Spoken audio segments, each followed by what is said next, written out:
Hello friends, it's me, and today, war crimes or crimes during war. Let's check out film theory. Is Uncle Iroh actually a war criminal? Avatar: The Last Airbender, Iroh's dark side.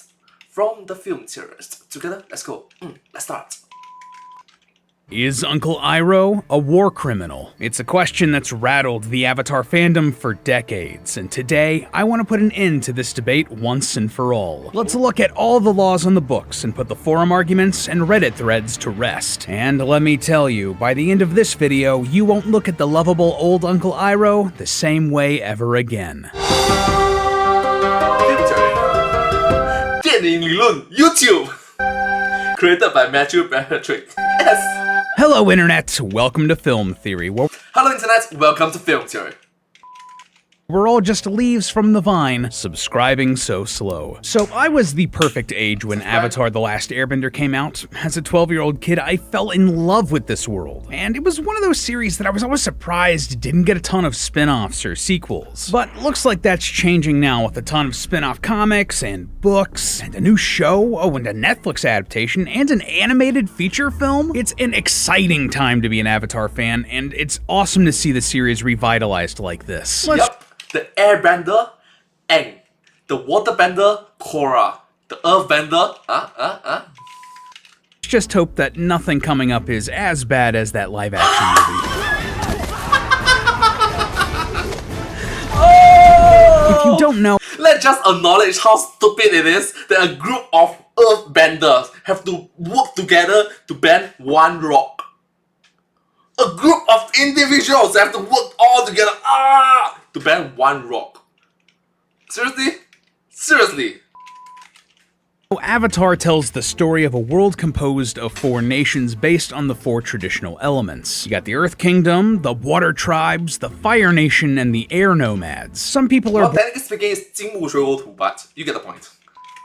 Born with the ability to manipulate or bend the elements of their home nation, and the 4 nations have lived in balance for countless generations. Well, Thanos, perfectly balanced. Is until the Fire Nation attacked, kicking off a 100-year war. It's a great setup for a series and creates a world full of rich conflict, and I'm not just talking about the war. We're talking character conflict as we come to love characters on both sides. Like, yeah, sure, we want Aang and his friends to put an end to the war, but we also want Zuko to regain his honor. And the fact that this war has been raging for almost a century means that every single character we meet has some history in it, and that includes Uncle Iroh. See, Uncle Iroh is one of the best characters in the show, and probably my personal favorite. He's funny, he's charming, and his wisdom is something that we should all take to heart. Perfection and power are overrated. I think you are very wise to choose happiness and love. Seriously, it's good stuff. There is nothing wrong with letting people who love you help you. Not that I love you. I just met you.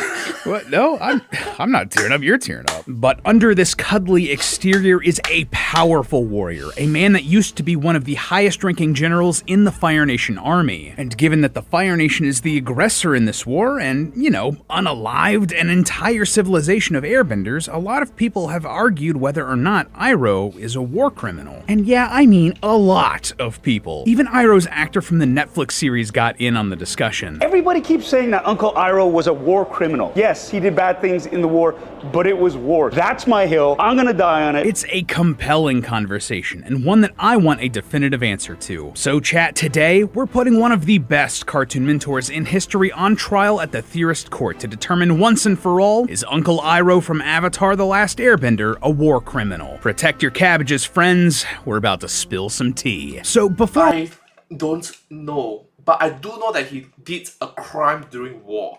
It's disobedience of general orders. This insubordination. He did something that is against the orders of his superiors. The king, the emperor.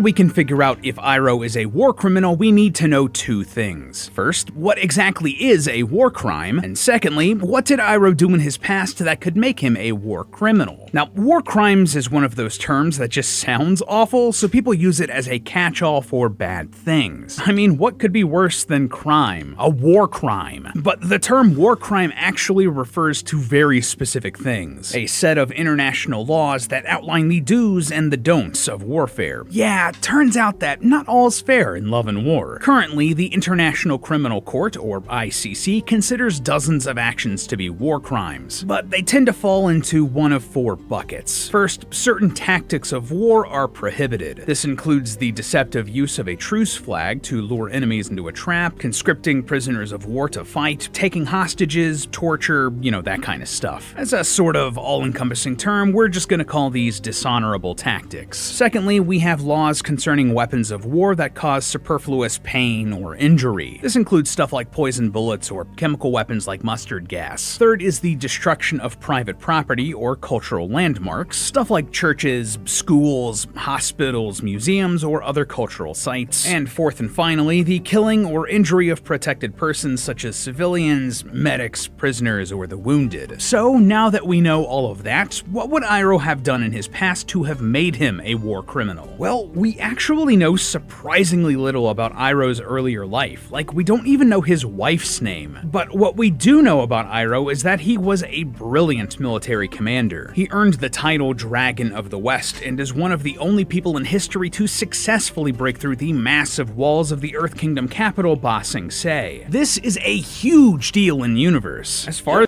Dragons of the West. Hint, dragon.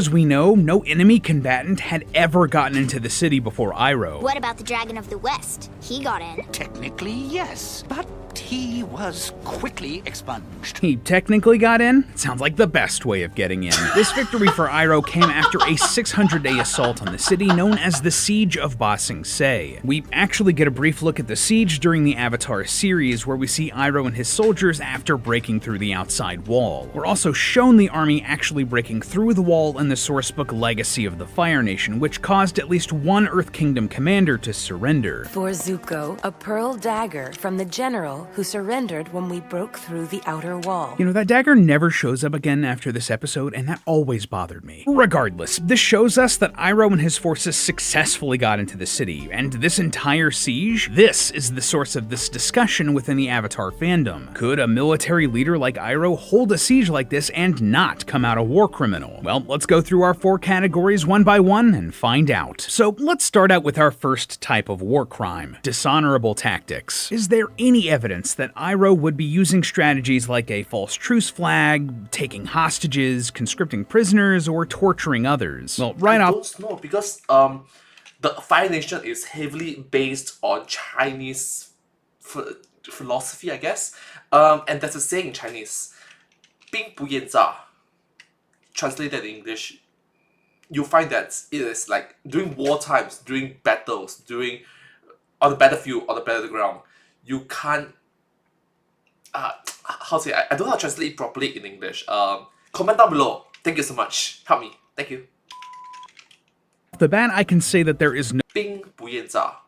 explicit proof of this one way or the other. I mean, we are talking about a children's cartoon after all. Even one as mature as Avatar is not going to be exploring this. So definitively, we can't say. But we can read between the lines given what we do know. See, I don't know about you, but growing up, I was under the impression that Iroh was a ruthless warrior earlier in his life. I mostly got it from this, I guess you would call it a joke he made in a letter to Zuko and Azula. Ba Sing Se must be something to behold. I hope you all may see it someday, if we don't burn it to the ground first.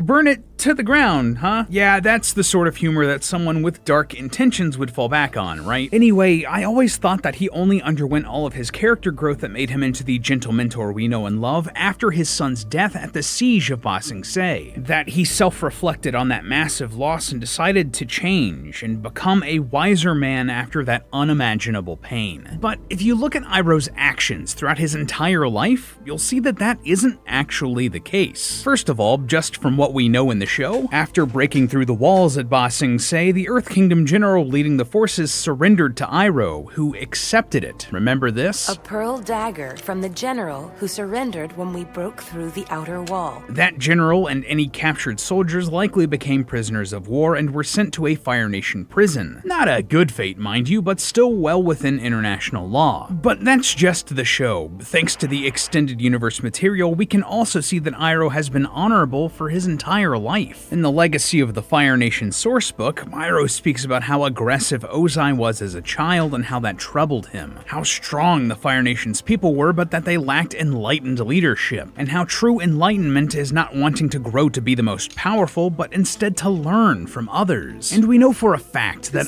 Big ego, but unchecked ego. Iroh took that lesson to heart before he lost his son. Thanks to the official Avatar The Last Airbender YouTube channel, we have an official timeline of Iroh's life, and it tells us that he left the Fire Nation capital seeking insight from other benders. Even during the war, it's clear that Iroh kept an open mind to other cultures. And during those same journeys, he discovered the Sun Warriors, a secret civilization of firebenders that protected the last dragons. It was Fire Nation tradition to hunt and kill dragons to earn honor and glory. But instead of fighting the dragons, Iroh learned from them. The dragons deemed Iroh worthy of their secrets and taught him how to firebend through his life and passion. I don't know about you, but to me, that doesn't sound like someone who would go on to use dishonorable tactics during warfare.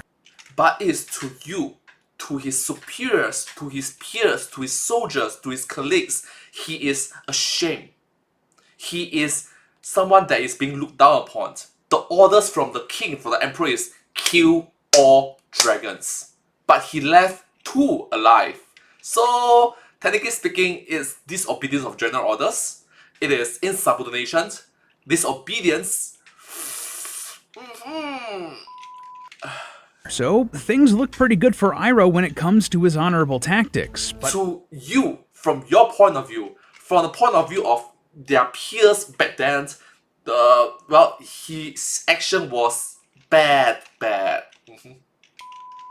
What about the use of weapons that cause excessive pain? This one might be tricky for a firebender like Iroh, huh? See, this matters because according to Protocol 3 of the 1980 Convention of Certain Conventional Weapons, or CCW, incendiary weapons are prohibited for use against human targets. That means you can't use fire on people. You can't fight fire with fire, so to speak. Flamethrowers or similar weapons can only be used for clearing landscapes or brush. But if you use them to burn civilians, or enemy soldiers even, that is a war crime. They simply cause too much suffering, too much pain to be used. Which I totally get. I've picked up a hot pan by metal by mistake and was crying in bed for the next 5 hours. I can't fathom being hit by a flamethrower. So wouldn't this mean that all Fire Nation soldiers who use firebending as a weapon would be war criminals? Well, not necessarily. If we apply this standard to all benders in this world, earthbenders would also easily break IHL weapon laws. Another part of the CCW, Protocol 1 bans the use of weapons that use fragments that can't be easily detected. See, a weapon like a frag grenade works by exploding and sending shrapnel into enemy combatants. Basically, that's little pieces of metal meant to pierce the skin. Basically, earth bending. Is okay under the CCW because metal is easily detected by x-rays or metal detectors or whatever. Doctors or medics can easily find it and remove it. But if that same grenade used plastic or another material that you couldn't easily detect, well, those same medics might be unable to save someone filled with pieces of plastic just because they can't find them all. In the world of Avatar, earthbenders can easily create similar shrapnel out of stone. And in this world where there's no x-ray technology yet, any medics who couldn't earthbend wouldn't be able to easily detect or remove that stone shrapnel from the injured. If we hold firebenders to these standards, we also have to hold earthbenders, and I don't see anyone out here calling Bolin a war criminal. Come on, Korra! We all deserve a little rest and relaxation after all this craziness. But even bigger than that, while firebending and earthbending are never seen as taboo, something worthy of locking someone up just for using them, we do see one technique that is expressly forbidden: bloodbending. In The Legend of Korra, bloodbending is basically outlawed and punishable by the Avatar taking your bending away. I'm taking away your bending for good. But firebending is never treated. Okay, look. The thought of taking away your bending or taking away your blood bending is good, but having said that, you didn't take away the knowledge. You didn't know that he could pass on his knowledge to other people, so other people can do blood bending themselves. Awkward.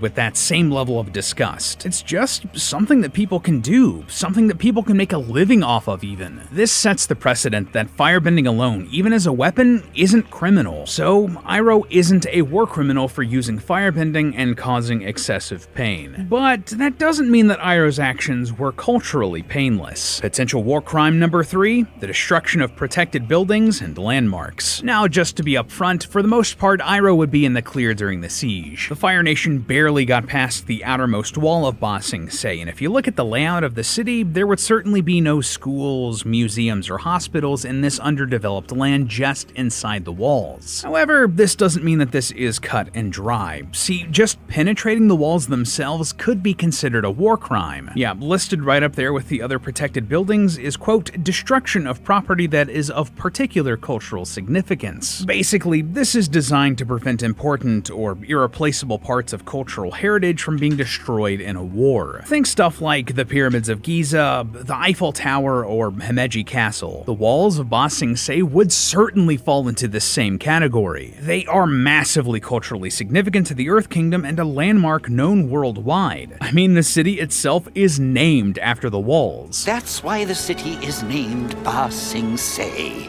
It's the impenetrable city. They don't call it Na Sing Se. That means penetrable city. Plus, the walls of the city are based on the real-world Great Wall of China, which is a UNESCO World Heritage Site, a location that would absolutely have this international protection. So breaking through these walls would be pretty bad, Sing Se, yeah? I mean, yes, but doing so wouldn't necessarily make Iroh a war criminal. See, the protection of these buildings isn't all-encompassing, no questions asked. There are situations where they can be valid targets of attack, especially if they're being used for military purposes. For example, if weapons were being gathered in a museum, that museum would lose the protection of international law. Well, the walls of Ba Sing Se are pretty much the textbook definition of this. They're being used for a military purpose, to protect the city that they surround. Therefore, Iroh and his soldiers would be well within their rights to attack and destroy them during a time of war. And all of that goes without saying that the Earthbenders could easily repair the damage that we see the Fire Nation put on these walls in like an afternoon. So, Iroh's 3 for 3 for not being a war criminal so far. That's a sentence you just love to hear said out loud, but he did commit a crime.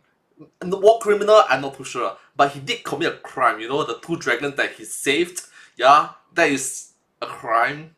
So I think disobedience of general orders, disobedience, insubordinations. You get the point.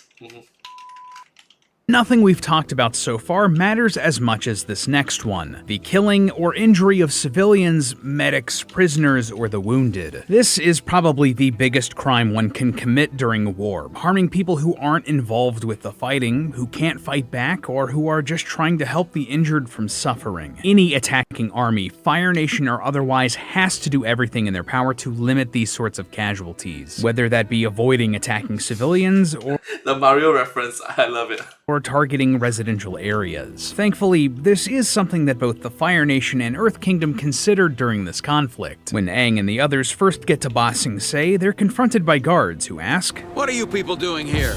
Civilians aren't allowed on the wall." It sounds like civilians weren't allowed close to or on the walls, likely for their own safety. Likewise, in both the flashback to Iroh's siege and the art we see in Legacy of the Fire Nation, we don't see any civilians or other non-combatants near the wall. So, given that the siege was called off before they could get very far into the city, it's reasonable to assume that no civilians were directly injured in this battle. But here's the bigger problem. Though sieges like this aren't inherently forbidden by international law, the main concern of a lengthy siege like this is the starvation or dehydration of a city's civilian population. Usually, this is inevitable during a siege. The whole point is to cut off trade routes in and out of the city so it can't get aid or supplies. So, bad news for General Iroh, right? Did the people of Ba Sing Se starve because of his 600-day siege? Well, actually, no. This is where Ba Sing Se's layout helps Iroh much more than it hurts. Because Ba Sing Se is so massive that it doesn't actually need any outside food or water. It's got everything it needs within its... McDonald's 7-Eleven. walls. This isn't like just a couple miles of land. This area is the size of a small country. Just inside its outermost wall, Ba Sing Se has a massive underdeveloped area known as the Agrarian Zone, whose main purpose is agriculture. Crops and livestock are grown here to feed the rest of the city, so food is no issue for a besieged Ba Sing Se. Likewise, Lake Laogai is also within the Agrarian Zone, likely a large source of fresh water for the city. In all honesty, most of Ba Sing Se's citizens probably didn't even notice they were under siege at all. Like, the fandom really loves to joke that there is no war in Ba Sing Se, and that's really not all that far off from the truth, though that— Wait, what? It's just a joke! There is war in Ba Sing Se! line is all about the culty brainwashing stuff. By the time of Avatar Aang, the innermost parts of Ba Sing Se are so sheltered and isolated from the conflict that the king didn't even know that there was a war. There's a war going on right now. For the past 100 years, in fact. A secret war? That's crazy. Remember, this war has been raging for this king's entire lifetime, and he had no idea. All because— But he was being manipulated. You know, he was being manipulated by the Tai Li. So, well, it's an incompetent king, incompetent ruler. Because Ba Sing Se had the resources to keep the city mostly healthy, even through a siege. So, all in all, based on everything we see from Iroh and his time as a general and the siege he led against Ba Sing Se, there just isn't enough evidence to say that the Dragon of the West is a war criminal. But that doesn't mean that Iroh is off the hook. You see, war crimes aren't the only crimes regulated by international criminal law. They also police stuff like crimes against humanity, mass unaliving, and crimes of aggression, all of which are different things apparently. People are just great. So no, he's not a war criminal, but the awful, horrible crime that Iroh would really be worried about here are crimes of aggression. See, a crime of aggression is also known as a crime against peace, and it's pretty much exactly what it sounds like. He initiated the war. Planning, initiation, or execution of an act of war using state military force on a large scale. Basically, it's starting a war or battle for no real reason. In the real world, these were mostly put in place as a way to charge the German leadership at the end of World War II. And the International Court came to the conclusion that crimes of aggression were the worst sort of international crime because they were the domino that often led to the other horrors of war. We all agree. They are the spark of it, the ignition of it. It's like, we do not need this war, but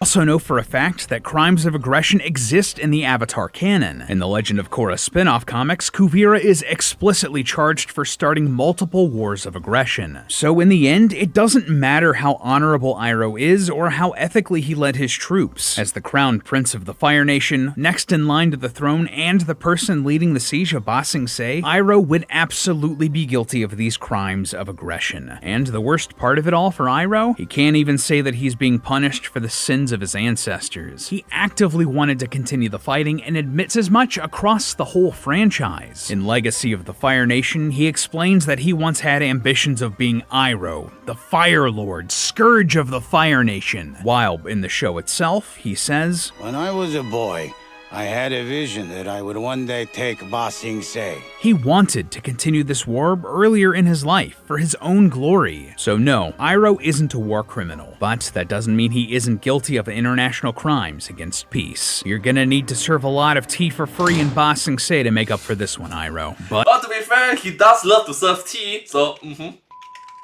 But hey, that's just a theory. A film theory. And cut. And if you want another Avatar theory right now, check out our video about why we should end the Avatar cycle. Well, thank you so much. Hope you enjoyed. I hope to see you in the next video. Thank you so much. But hey, that's just a theory. A film theory. And cut. Thank you.